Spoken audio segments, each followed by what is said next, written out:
Ok, hermanos, pues vamos a enfocarnos en la palabra del Señor en esta mañana, ¿verdad? Sin más preámbulos, vamos a pasar a lo que es el mensaje de esta mañana. Y te voy a pedir que vayas al libro del profeta Isaías, en el capítulo 9. Hay un pasaje muy conocido, ¿verdad?, por nosotros, donde podemos ver que su aplicación, ¿verdad?, es para estos tiempos. Nosotros no sabemos cuándo nació nuestro Señor Jesucristo, no tenemos a cabalidad la fecha, el tiempo en que Él nació, pero eso no es significativo. Lo que es importante es que nosotros conmemoramos, celebramos, festejamos este evento que es lo más importante para nosotros como hijos de Dios: recordar la venida de nuestro Señor Jesucristo. Y este es uno de los pasajes que nos habla muy claramente acerca de la venida de Cristo. Isaías capítulo 9, versículos 6 y 7. ¿Ya lo quieren? Ok, síganme con su vista. Dice: porque un niño nos es nacido, hijo nos es dado, y el principado sobre su hombro, y se llamará su nombre admirable, consejero, Dios fuerte, Padre eterno, príncipe de paz. Lo dilatado de su imperio y la paz no tendrán límite sobre el trono de David y sobre su reino, disponiéndolo y confirmándolo en juicio y en justicia desde ahora y para siempre. El celo de Jehová de los ejércitos hará esto. Vamos a orar, hermanos. Padre, te damos gracias en esta preciosa mañana. Gracias, Señor, por todos los que estamos aquí. Gracias, Señor, por cada uno. Estamos aquí, Señor, para recibir tu palabra, Señor. Estamos aquí, Señor, para que tu palabra nos siga conduciendo por la senda, nos siga llevando por el camino que tú quieres que vayamos. Gracias, porque tu palabra dice: tú nos mostrarás la senda de la vida, y en tu luz veremos luz. Eso es lo que hace tu palabra, Señor. Alumbra nuestro entendimiento. Es lo que hace tu palabra, Señor, poder poner en nosotros la capacidad y el poder, Señor, para creer. Es tu palabra como el martillo que golpea la roca, pero también es tu palabra, Señor, como agua fresca para ese viento. Gracias por tu palabra, Señor. Bendice tu palabra y ayúdame a mí, Señor. Ayúdame a mí, Señor, que pueda transmitir, comunicar este mensaje, Señor. Dame la capacidad que necesito por medio de tu Santo Espíritu para tener claridad. Que reconozco, Señor, mi pequeñez, mi insuficiencia. Ayúdame, Señor, y sé con todos nosotros que bendice tu palabra en el nombre de Cristo Jesús. Amén. Bien, hermanos, pues Isaías 9, 6 y 7. He titulado este sermón: un hijo nos es dado. Un hijo nos es dado. Y cuando llega esta temporada, yo recuerdo haber estado en el seminario, y recuerdo al director del seminario trayendo una serie de Adviento por todo el mes de diciembre. Los que nos quedábamos ahí como internos, recuerdo muy bien, lo tengo muy bien presente, como la hermana hacía todos los preparativos para que esta serie de Adviento comenzara. Y era de mucha bendición, poder escuchar todas esas enseñanzas que Él nos daba. Y cuando vienen estas fechas, no puedo evitar de recordar esa escena, ¿verdad? Viendo a mis demás compañeros y a las familias que llegaban a esa capilla. Era algo hermoso. Y pues nosotros igual aquí hemos tratado de por lo menos tomar un par de sermones para hablar de la Navidad. Y en estas fechas, hermanos, el mundo se detiene. En estas fechas el mundo se detiene para celebrar la Navidad. en cada hogar se están haciendo los preparativos para la cena, los regalos. Sin embargo, pues esta Navidad va a ser diferente, ¿no?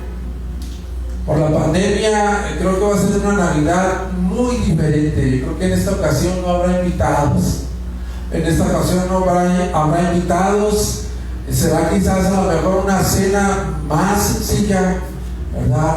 Quizás será los regalos, no habrá regalos quizás.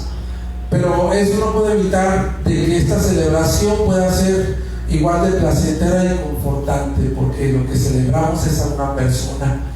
Y si ha golpeado definitivamente la pandemia, la economía de muchos, y es por eso que digo que será diferente. Y si ya nosotros tenemos la oportunidad por lo menos de cenar un pollo o algo que a ti te guste, un lonche de algo, pues ya dale gracias a Dios por eso, ¿verdad? Que puedes cenar. Entonces será diferente esta Navidad por la pandemia. Y en medio de esta celebración, en medio de esta manera en que vemos que la ciudad se entonces hay muchos hogares allá afuera, hermanos, que están celebrando algo que no entienden, algo que no saben su significado. Están celebrando algo que no conocen.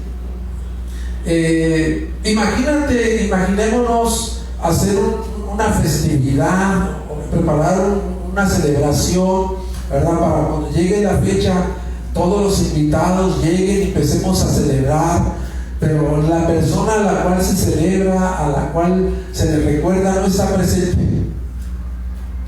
Sería algo raro, ¿no? Que todos estuvimos celebrando a una persona que esté ausente de ese festejo. Bueno, similar de esa manera hay muchos hogares que están celebrando Navidad con la ausencia de la persona que realmente se debe celebrar, que es Cristo Jesús. Dios nos permite hoy a nosotros, la semana pasada también nos permitió pues celebrar, hacer memoria del nacimiento más milagroso, hermanos, del nacimiento más milagroso, más sorprendente que haya conocido la historia del mundo desde que fue creado, el nacimiento de Jesucristo. Por eso el título, un hijo nos es dado. Y leí una versión Valera 60, pero quiero leer otra versión que es Biblia de las Américas, porque está un poquito más actualizado. Tiene algunos sinónimos que va a ayudar a entender más esta porción de 2 versículos. Escucha lo que dice la versión de la Biblia de las Américas. Porque un niño nos ha nacido, un hijo nos ha sido dado, y la soberanía reposará sobre sus hombros, y se llamará su nombre Admirable Consejero, Dios poderoso, Padre eterno, Príncipe de paz. El aumento de su soberanía y de su paz no tendrá fin sobre el trono de David y sobre su reino, para afianzarlo y sostenerlo con el derecho y la justicia desde entonces y para siempre. El celo del Señor de los ejércitos hará esto. Y el primer punto que quiero que veamos, hermanos, es la naturaleza del Mesías prometido. Ese es el primer punto, la naturaleza del Mesías prometido. Dice, un niño nos es nacido, un hijo nos es dado.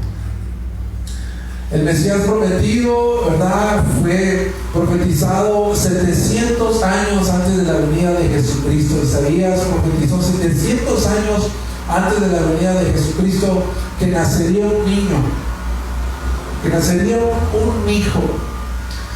Y lo sorprendente de esta profecía es que en los tiempos en los que Isaías da esta profecía al pueblo de Israel, Israel se encontraba en una decadencia espiritual, nacional, hablando nacionalmente, en tinieblas debido a su pecado, estaban bajo el poder de naciones paganas, opresoras, y en esas circunstancias tan desesperanzadoras se da esta promesa de un Mesías que venía a rescatar y a libertar a la nación de Israel, y les iba a dar la victoria sobre sus enemigos y los iba a poner sobre la cúspide de las naciones.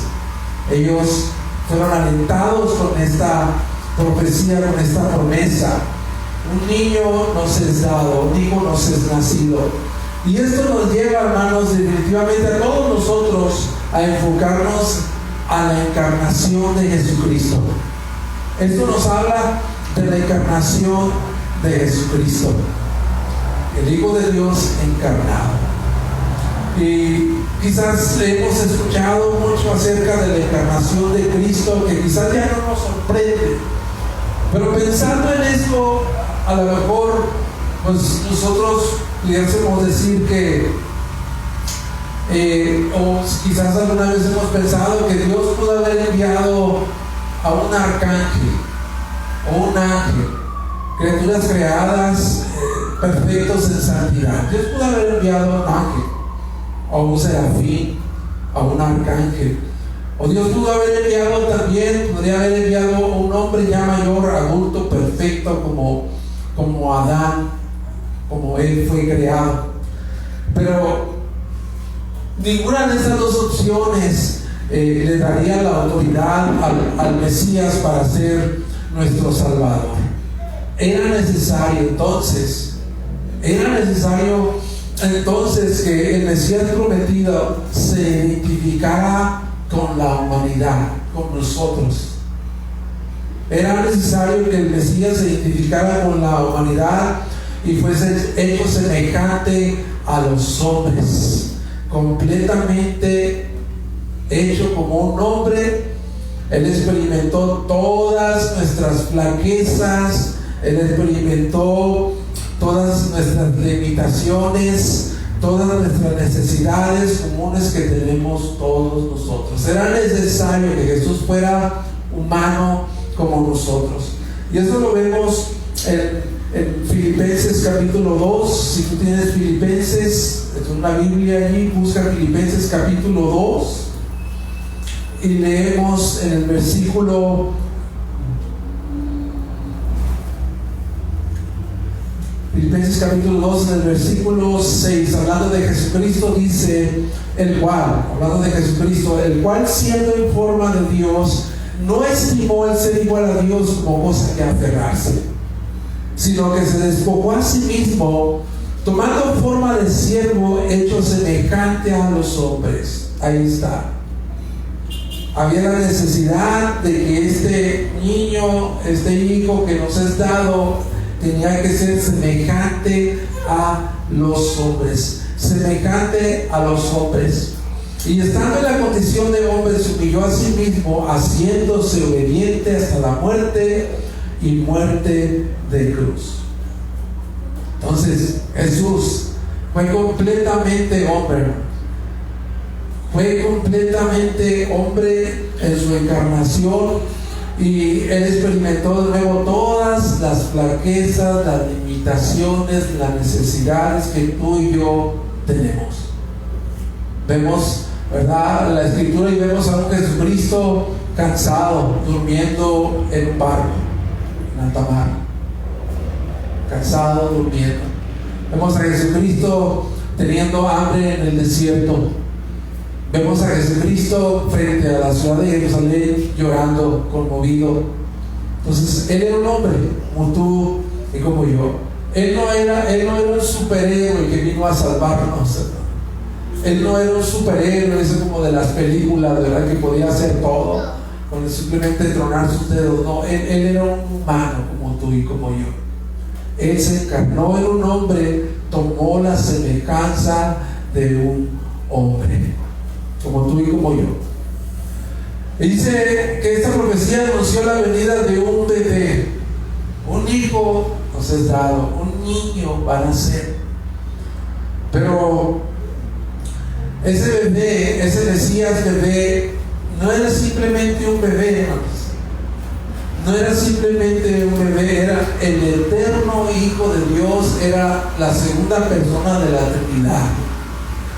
Y para nosotros como que nuestras mentes finitas, hermanos, no alcanzan a comprender, no pueden de alguna manera comprender de tal modo que el Dios creador de los cielos y de la tierra, el Dios todopoderoso, viniese a ser un hombre. Y cuando la Biblia nos dice que iban a ser como un bebé, pues eso es suficiente como para volarnos el cerebro, porque no entendemos, no comprendemos totalmente cómo este Dios todopoderoso, creador de los cielos, el Dios omnipotente, en un pesebre siendo un bebé. Eso es como para que nuestra mente explote en 1000 pedazos. Pero Jesús, el Hijo de Dios, fue 100% hombre y 100% Dios. ¿Alguna vez te has preguntado por qué era necesario que Jesucristo fuese 100% hombre y 100% Dios?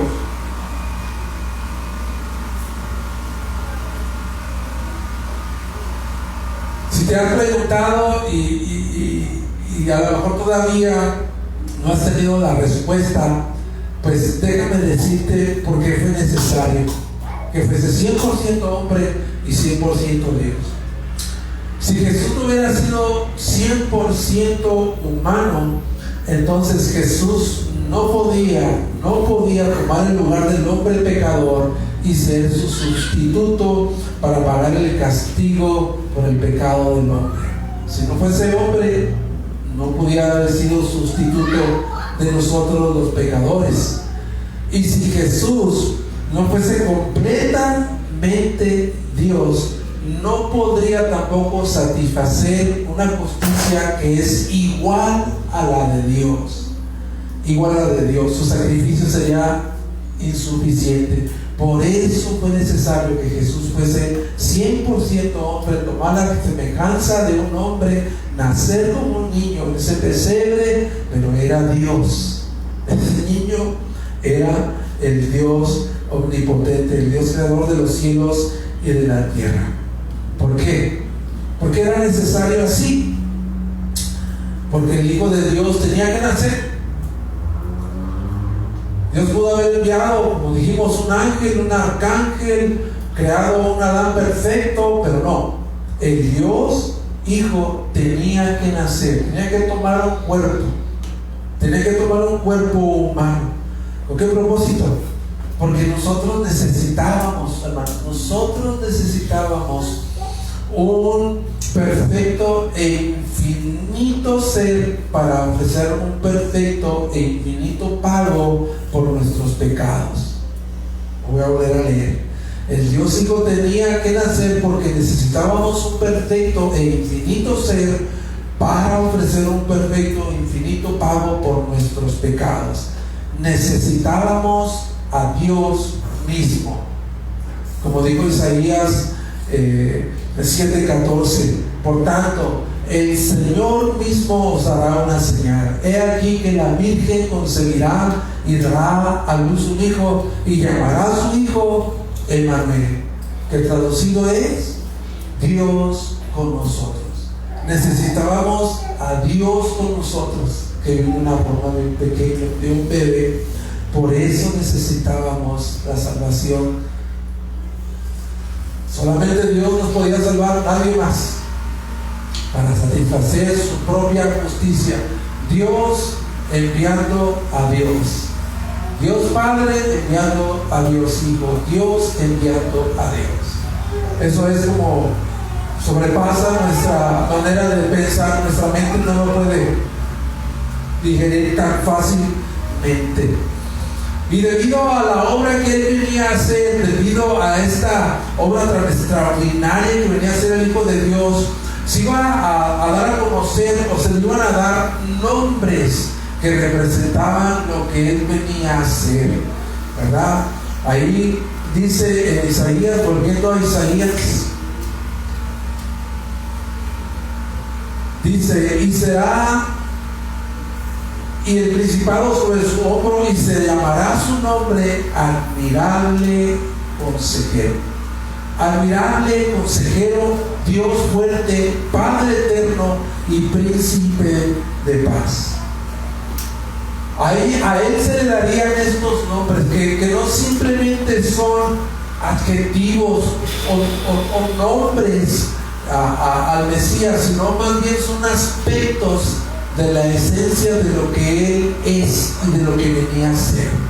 No simplemente son adjetivos, sino realmente nos dan o nos describen la gloria de quién es Él y lo que venía a ser. Por eso se le iba a decir admirable. Jesucristo es admirable. ¿Por qué es admirable Jesucristo? ¿Por qué tú puedes pensar que el Hijo de Dios, el Mesías, puede ser admirable? Pienso en los momentos allí en tu lugar. ¿Cómo puede ser admirable el Hijo de Dios? Bueno, pues te voy a dar varias formas de decir por qué Él es admirable. Bueno, Él dejó el cielo para venir a la tierra. Él dejó el cielo para venir a la tierra. Él dejó la eternidad para entrar en el campo, en el terreno del tiempo y estar 9 meses en el vientre de una mujer para poder nacer. Dejó la eternidad para hacer eso. Eso no sé si despierta tu admiración de Dios.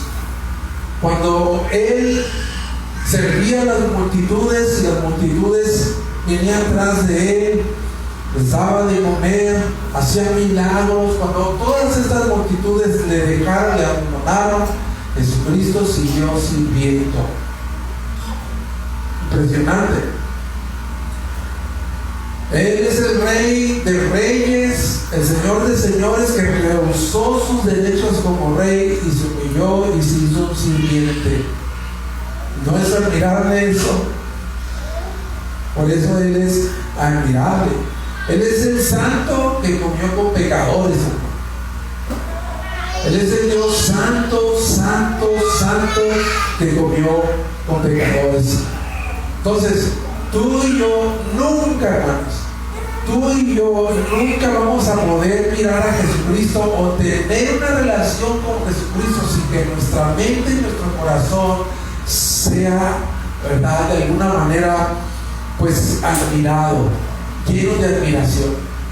El salmista dice: tú eres el más hermoso de los hombres, eres el más hermoso de los hombres, la gracia se derramó sobre tus labios, por tanto Dios te ha bendecido para siempre, eres el más hermoso de los hombres. Por eso yo creo que ninguno de nosotros que hemos conocido a Jesucristo y tenemos una relación con Él, nunca podremos dejar de ser admirados por Él, sorprendidos por Él, por los hechos que Él ha venido a hacer por nosotros. Él es un consejero. Él es el consejero, más bien. Él es el consejero divino. Es el único, hermanos. Él es el único que puede guiar y orientar nuestras vidas. ¿Por qué? Porque Él es el único que conoce los designios de Dios desde la eternidad pasada hasta la eternidad presente. Eso lo califica a Él para ser, ¿verdad?, un consejero divino. Y no solamente es un consejero que da el consejo, sino es alguien que puso a perfección absoluta todos los consejos que Él predicó. Todos los consejos que Él predicó los puso a la práctica de una manera perfecta. Por eso Él es el consejero. Un consejero, hermanos, que se puede identificar contigo. Es un consejero que se puede identificar contigo. ¿Por qué? Porque fue hecho semejante a nosotros, pero sin pecado. Tentado, pero sin pecado. Por eso se puede identificar contigo. Se puede identificar contigo, conmigo, aunque a veces, siendo el consejero, aunque a veces no solamente pueda consolarnos, sino confrontarnos con sus consejos, que es la palabra de Dios. Eso lo hace ahí el consejero. Romanos 11:34. Quiero que leas esa cita conmigo. Jesucristo, Dios, nunca tuvo un consejero que le dijera cómo hacer las cosas. Romanos 11. Oh profundidad, 33, el versículo 33 dice: oh profundidad de las riquezas y de la sabiduría y del conocimiento de Dios, cuán insondables son sus juicios, inescrutables sus caminos. Pues ¿quién ha conocido la mente del Señor? ¿O quién llegó a ser su consejero? ¿O quién le ha dado a él primero para que él tenga que recompensar? Él es el consejero, hermano. La sabiduría está en él. Él es nuestro consejero. Él es el Dios fuerte. Él es el Dios todopoderoso. Él es el Dios que hace milagros. Y podríamos, hermanos, pasar horas y horas y horas haciendo referencia a la omnipotencia o al poderío de Dios, el Dios fuerte. Pero ese Dios fuerte, hermanos, del que habla Isaías 9, ese Dios fuerte, en su peor momento de debilidad, ese Dios fuerte, en su peor momento de debilidad, cuando había sido golpeado, azotado, humillado, avergonzado, cansado, abandonado en esa cruz, en ese peor momento de su debilidad, fue capaz de vencer a las tinieblas, fue capaz de desarmar al enemigo en su peor momento de debilidad. Ahora imagínate a ese Dios fuerte. ¿Qué es lo que puede hacer por ti y por mí? Imagínatelo nada más. Ese Dios que fue puesto en el sepulcro y después de 3 días lo dejó vacío. De este Dios fuerte es el que estamos hablando. Jesús es ese Dios fuerte que puede ayudarnos a nosotros, que puede socorrernos y salvarnos perpetuamente. Hebreos 7:25, no lo busques, se lo va a leer, dice: por lo cual puede también salvar perpetuamente a los que por él se acercan a Dios. Escucha esto: viviendo siempre para interceder por ellos. Viviendo siempre para interceder por ellos, y los puede salvar perpetuamente. Él es de Jesucristo. Él es el Dios que nos puede socorrer y salvarnos perpetuamente e interceder perpetuamente por nosotros. Yo como pastor, a lo mejor quizás se me olvide orar por ti, o se me olvida orar por mí mismo, pero hay alguien que nunca se cansa de interceder. Hay alguien que siempre está clamando delante del Padre: Jesucristo. Hay veces que nosotros buscamos que el pastor o algún líder de la iglesia ore por nosotros, ¿no? Pero este versículo nos dice que Jesucristo está continuamente, perpetuamente intercediendo por nosotros. ¡Wow! Él es el Dios fuerte que hace esto. Él es Padre eterno. Padre eterno. Jesús dijo a sus discípulos: el que me ha visto a mí, ha visto al Padre. Yo y el Padre somos uno. Él declaró eso. Pero no significa que Jesús haya tomado el lugar del Padre en el plan de redención, sino más bien nos enseña que Jesucristo es como ese Padre, hermanos.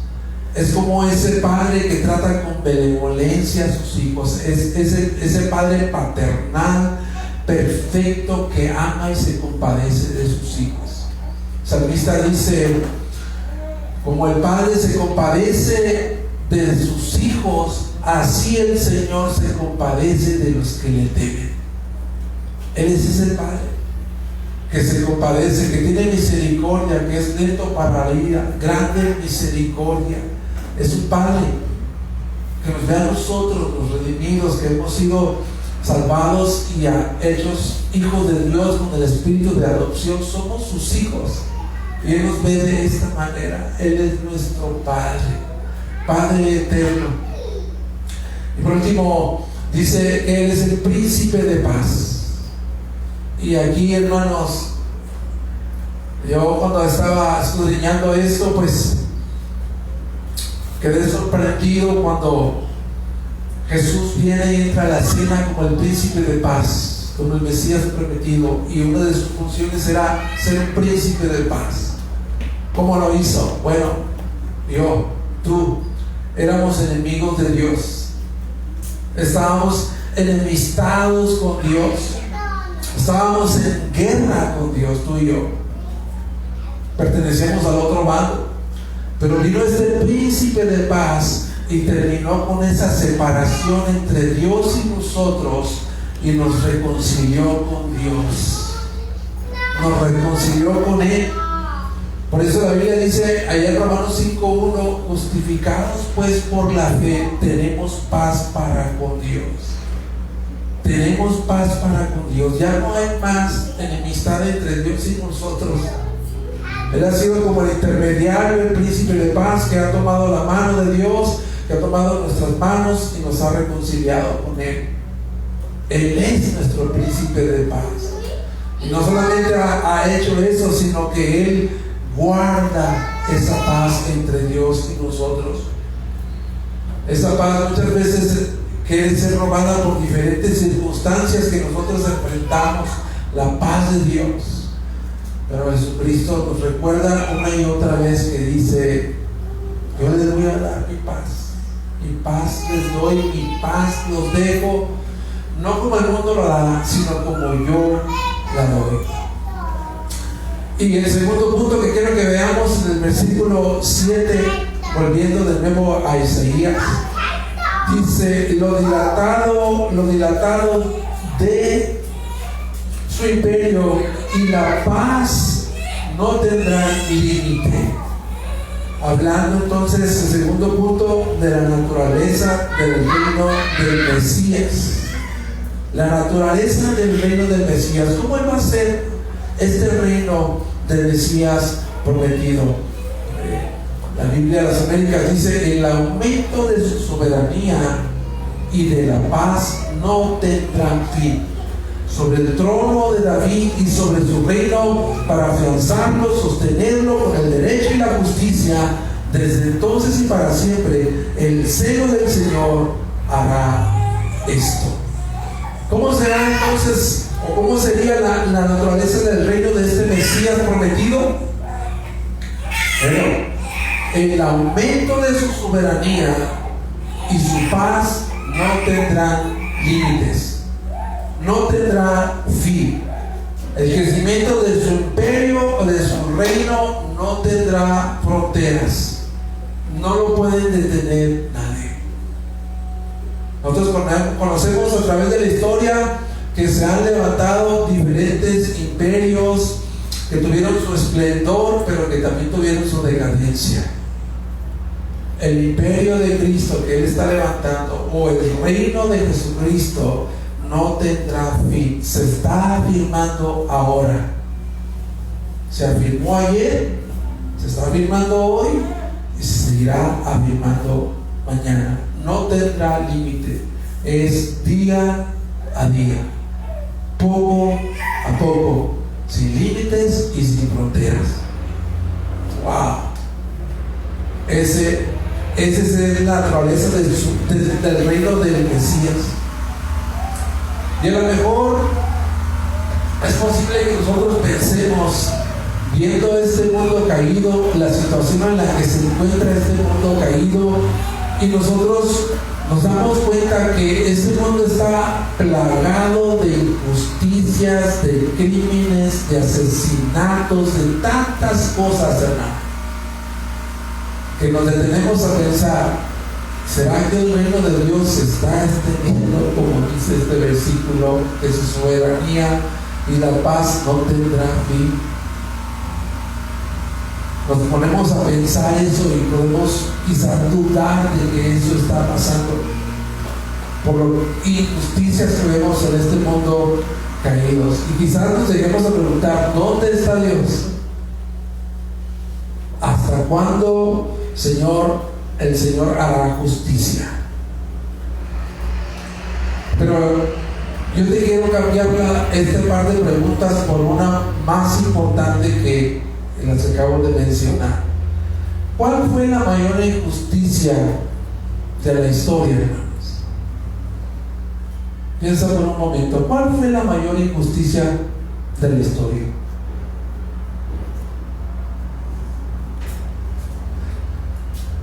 La mayor injusticia de la historia es que el Hijo de Dios fue crucificado en manos de pecadores. El Hijo de Dios crucificado en manos de pecadores, el justo muriendo por los injustos. Esa es la mayor injusticia de la historia. Y cuando tú ves esa escena tomando, ¿verdad?, los romanos crucificando a Jesucristo, los judíos poniéndose en contra de él para crucificarlo, todo lo que aconteció alrededor de Jesucristo en su crucifixión, la verdad, no estaba impidiendo que este reino se siguiera extendiendo, que este imperio estuviera creciendo día con día, que después de 2000 años aún seguimos proclamando la palabra de Dios que ha llegado a nosotros. Nosotros, hermanos, tenemos que recordar una y otra vez, a pesar de lo que podamos estar viendo en el mundo, que su soberanía y la extensión de su reino es día con día, paso a paso. Porque, mira, hermano, a Dios, si Dios le placiera en este momento, hermano, si a Dios le placiera imponer su reino aquí y ahora en este momento y derramar su justa ira sobre este mundo y sus pecadores, entonces habría multitudes de muertos. Sería algo que quizás no podamos dimensionar la mortandad que hubiera si Dios aquí y ahora decidiera derramar su justa ira sobre la humanidad.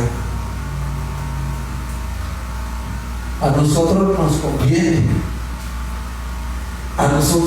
conviene, ¿verdad?, que Dios esté tardando su regreso, que Dios esté tardando su regreso, y en su tardanza, por medio de la proclamación del Evangelio, Él pueda llamar a sus escogidos a salvación.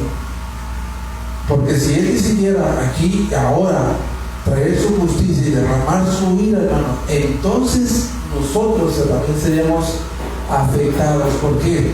Porque en medio de este mundo están nuestros familiares, están nuestros hermanos, están nuestros padres, están quizás hijos que serían fulminados por la ira de Dios si Dios no tardara su promesa para que ellos pudieran escuchar el Evangelio y venir al Señor. Eso pudiese acontecer. Pero esta profecía de la que estamos citando, esta profecía de la que estamos hablando, de que Dios proclama que el aumento de su soberanía y su paz ha sido cumplida ya parcialmente en la primera venida de Jesucristo. Ya fue cumplida parcialmente. En su segunda venida de nuestro Señor Jesucristo, que cada vez está más cerca, entonces esta profecía que dice que el aumento de su soberanía y la paz no tendrán fin, donde reinará la justicia, el juicio, entonces alcanzará dimensiones universales y su reino se caracterizará porque va a predominar la justicia y la equidad en su segunda venida. Pero a nosotros nos conviene que el Señor siga retardando porque por medio de que se vaya predicando el Evangelio día con día, este reino va en aumento. Día con día, paso a paso, va rompiendo límites y fronteras. Nos conviene a nosotros que sea de esta manera, porque hay seres queridos que amamos, que no queremos que se pierdan. Y Dios dice: el ardiente amor, cerrando el versículo 7, dice al final: el celo de Jehová de los ejércitos hará esto. El celo de Jehová de los ejércitos hará esto. Otra traducción dice: el ferviente amor de Dios, o el ardiente amor de Dios hará esto. Nosotros conocemos el Antiguo Testamento, ¿verdad? Génesis hasta Malaquías. Cuando llegó al final Malaquías y se cerró el Antiguo Testamento, hubo 400 años de silencio, hermanos, en el que ningún profeta hablaba de parte de Dios. Silencio absoluto. Silencio absoluto de parte de Dios. Pero de repente, hermanos, de repente Dios rompe ese silencio y nace el Mesías prometido. Nace el Hijo de Dios, Cristo. Vamos a Lucas 2, 25, 32. Voy a pedir que lo busquen porque ese sí lo vamos a leer. Lucas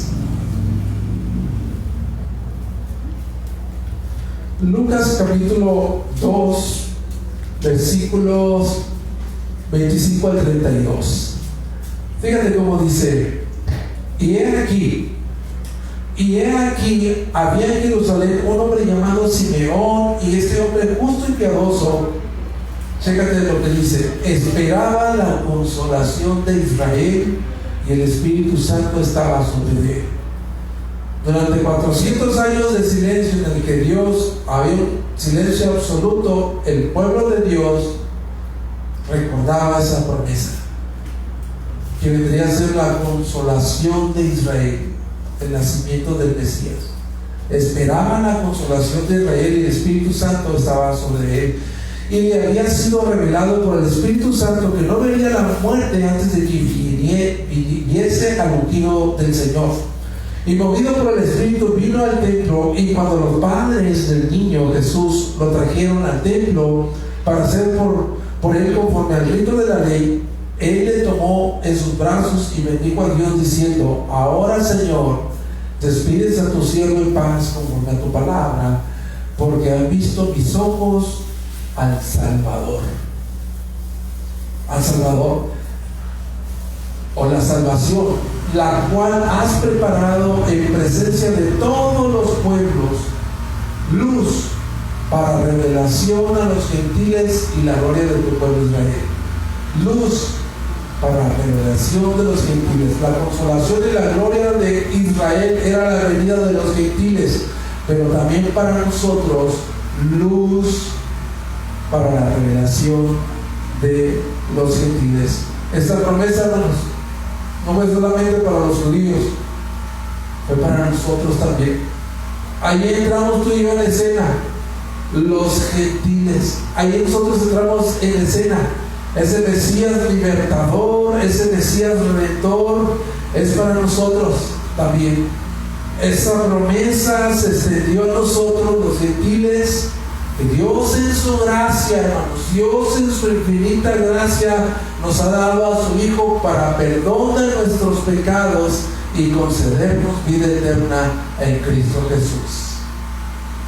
Eso es la Navidad. Ese es el significado de la Navidad. El ardiente amor de Dios es la causa que a Él le ha placido para enviarnos a su Hijo. Esa es la Navidad. El acto más sorprendente de amor que el hombre puede conocer es la encarnación de Cristo, hecho hombre, el Hijo de Dios. Ese es lo que nosotros conmemoramos, celebramos, recordamos como iglesia del Señor. Esta es la Navidad, hermano. Un hijo nos es dado, un niño nos es nacido. Nos es dado. No fue algo que nosotros buscamos. No fue algo que nosotros nos lo hayamos merecido.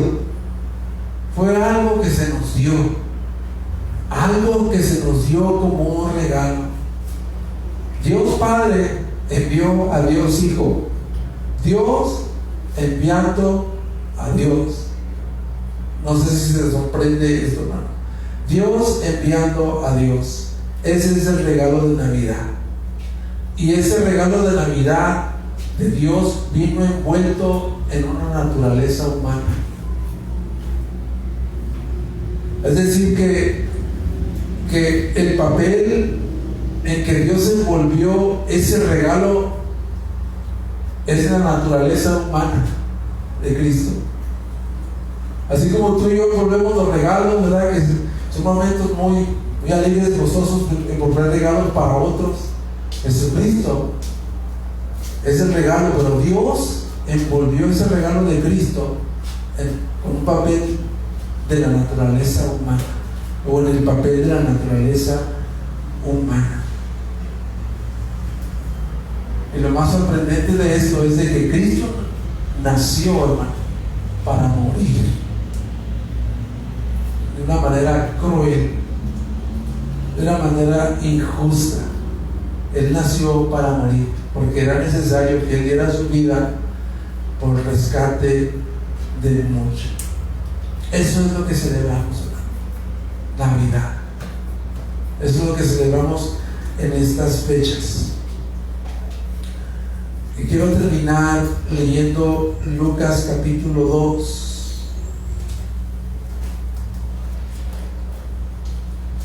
Lucas capítulo 2, versículo 8.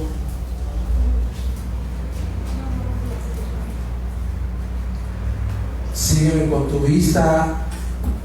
Dice: en la misma región había pastores que estaban en el campo cuidando sus rebaños durante las vigilias de la noche, y un ángel del Señor se le presentó, y la gloria del Señor los rodeó de resplandor, y tuvieron gran temor.